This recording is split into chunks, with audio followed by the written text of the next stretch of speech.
and we have a very strong base of sub-suppliers here in China who support us, and it gives us speed to deliver according to the market requirements. And without that supply chain here in China, we wouldn't be able to deliver those products.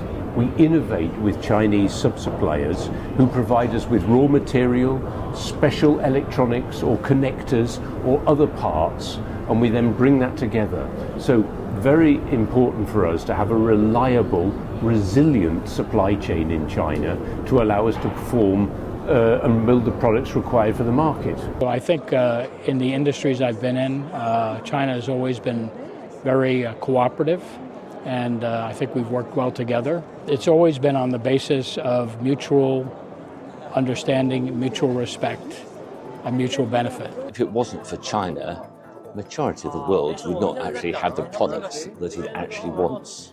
China is developing its economy, but also its way of working, its initiatives. We have many British companies which are major investors in China, and some of those companies have a significant part of their supply chain here in China.